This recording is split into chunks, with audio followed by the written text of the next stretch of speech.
Welcome to Popternative, where we dive into topical discussions from the worlds of pop culture, social media, and sports. Here is your host, Peter Remoliotis, aka PD Beats. PD Beats here from Popternative. Speak to Anna Campbell from Black on Shudder, April 28th. Streaming. Welcome to the show. Thanks so much for being here. Thanks for having me, Peter. I'm very excited. This movie, thank you for the nightmares, by the way. You're welcome. The tension of this film, just the nonstop tension. Every minute of this film, you think something's off. Is that what it read like in the script as well? 100%. I mean, I have read horror movies before and I'm like, oh, I've seen this. I get it. This I read in an hour because I was turning page, quickly, because I just wanted to know what was happening, where this was going. And you're right. It's like a slow burn, but then it gets faster and faster and faster and faster. And then you're like, oh my God, what are we experiencing? Like, people walk out of the theater. I was fortunate enough to go to a screening at the Phoenix Film Festival, and it was like, people breathed. Like, it felt like people held their breath for the entire time the movie was on. So it was very exciting to read it, and then very exciting to get to play Cora. They're probably also thanking you for the nightmares, let's be honest. Yeah. Is it all storytelling for you? Or is the mindset change, whether it's horror, whether it's something more upbeat like Pitch Perfect, or is it all storytelling? Well, you know what? The basis of it is storytelling, Yep. right? But there could be no two different characters than Aubrey from Pitch Perfect and Cora from Black. I mean, literally, like, I was thinking about how Aubrey, very straight up, coiffed, perfect, bright colors. It was so refreshing for me to get to inhabit Cora. Totally. Feel how it was to walk around, and even talking with the costume designer, I was like, I want to make sure that she's trying to disappear. The clothes that she's wearing, she's trying to hide. She's so full of guilt and shame and regret that it was really exciting for me to get to physically inhabit this person that I've never really gotten a chance to play before. Totally. How much do you know about the project, early stages? How much do you know about Cora? How much do you know about it being a horror film? I'm just curious, because depending on the project, sometimes you know a lot, sometimes you don't, kind of going into it. Okay, this is a great question. So I had worked with a producer named Kelly Frazier on a Western called Murder at Yellowstone City, and she was calling me, she was texting me, she was saying, how do you feel about this actress that you know? And I was like, oh, she's really good. Why? And then she'd be like, well, there's another actress. How do you feel about her? And I was like, hold on a minute. What's going on? Are you making a movie? What are you shooting?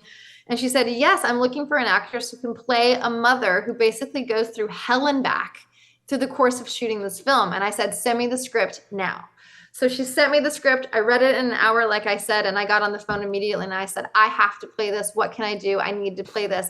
Also, it wasn't your typical horror movie. I felt like it was operating on this very metaphorical level, dealing with these themes of guilt and grief and shame, and almost a little bit of Pan's Labyrinth was going on in there, which I found really creative. It was like something I'd never read before. So that's how the whole thing came to be. What I find interesting is it did have a lot of the traditional horror tropes. There's some jump scares that freak you out. But getting back to what I said about the tension, what was it kind of like putting that on screen, knowing that every time you turn a page in the script, there is something off, whether it's with Cora, whether it's with other characters. I felt playing a detective watching this movie because, I don't feel like everyone is who they seem. You know what I mean? It was one of those. You know what I mean? Yeah, no, definitely. I think the director, Thomas Marchese, had this really clear vision on how he wanted each scene to play. And we were very lucky where we got to really shoot a little bit in sequence, which was great. All of the present day things, I didn't shoot until the very end of the movie shoot. So all of the time where I was talking about things that I had lived during the ritual sequences, I had actually shot them before. So I knew what was happening. I knew what I had experienced, and it brought this whole nother level to when I was actually explaining that to my sister, played by Jennifer LaFleur. It was very real, very organic. And we actually shot in a real prison, those scenes. So there's background noise that you can hear. They're actually bringing in inmates. So I was actually sitting in a hospital gown in a real working prison in the middle of Natchez, Mississippi, which was you don't even have to act anymore when that stuff is happening. So the tension that you feel, in in the film is really there. We're shooting in a really old, creepy house in the middle of this very like haunted town. I mean, it was all very real things that were going on. So I have to ask this. I'm so excited to ask this. So, because there's some scenes in this with Cora that are like terrifying. Like I can't even imagine kind of seeing it, the behind the scenes. Is Anna Camp a fan of horror? Like, can you do horror movies? Okay, because I find it interesting. I've interviewed people, Anna, who like they're in some of the scariest scenes of movies I've ever seen, and like the actor tell me like they don't do horror. I love horror. Like I'm a huge horror fan. So this was kind of getting to live out one of my actress fantasies, right? Like one of my bucket list fantasies was to get to be in a horror film.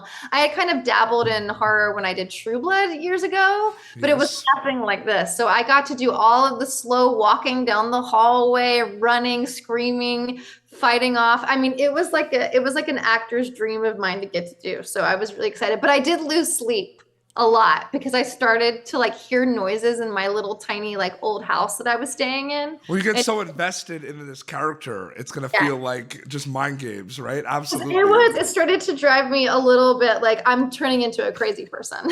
No, I totally get that. Anna Camp is a storyteller. That's what you do. What excites you specifically about being a storyteller? Man, I've been acting since I was a little kid. So I started acting in second grade. I knew this is something that I wanted to do. I think there's something beautiful when you get to emotionally resonate with a character that then an audience gets to emotionally resonate with back. There's something very communal. There's something very cathartic about experiencing I mean, I'm a storyteller, but I also like to watch things, right? Because it makes you feel ultimately that you're not alone and that your experience is not a singular experience, but it is a human experience. Totally. So I think that's why I want to be a storyteller, because it's about connection ultimately between people. And that's, why I'm an actor and an artist. Absolutely. And I have to say, whether it's people watching the full movies, people watching the riff-offs, people listening to the songs, the Pitch Perfect movie and universe is never going away. And I think that's the greatest thing ever because I love the movies. Does that still blow your mind that like it's always around and like reels on TikTok? Like, yeah, it's crazy. Every time. I can't believe that they're doing the dance on TikTok. They're doing the I saw the sign thing. I need to do it. Someone needs to teach me how to do TikTok because I don't know. But literally, I was in a very small town. I'm in the small town in Georgia called Covington, and I went to the grocery store. And literally in this tiny town, this girl was like, "Were you in Pitch Perfect?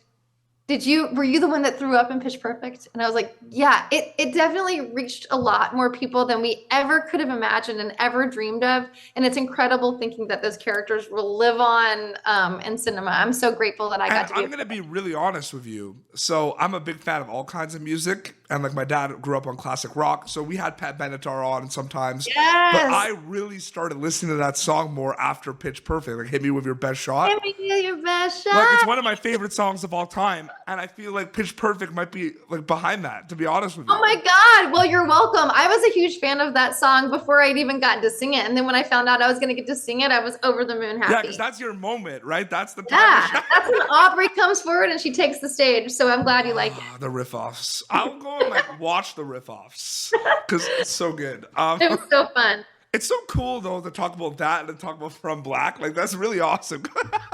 Yeah, man. No two characters have ever been more different. Last question before we wrap up. The obvious answer to this question is you hope they enjoy it, that they're on the edge of your seat. When they get to watch From Black on streaming on Shudder April 28th, what are you hoping they get out of it takeaway wise? Man, I so much. I mean, I think that it's such an exploration of what it means to make a mistake and to feel guilt for a mistake and the lengths you would go through to make up for that mistake. I hope that if you have children, it'll make you hold your child closer. I hope that it makes you reach out to your mother. I mean, Mother's Day is around the corner. I wouldn't, say this is a Mother's Day movie. You know what I mean? But ultimately, I think that it's about love between a mother and a son. So hopefully people can walk away, being more kind and wonderful to their own family. That, and it's a very and not scary... taking them for granted, not taking your family for granted. All that, Plus, kind of that those are important. Plus, it's very scary. So And it's terrifying. it's terrifying. Premiering on Shudder April 28th. Anna, thank you so much for your time. It was so great chatting with you. Thank you. And AMC Plus. Yeah, absolutely. Thank you for tuning in to Popternative. Make sure to check out our past episodes of Popternative on YouTube. Be sure to like Popternative on Facebook and follow us on Twitter. This has been an Autograph Communications production.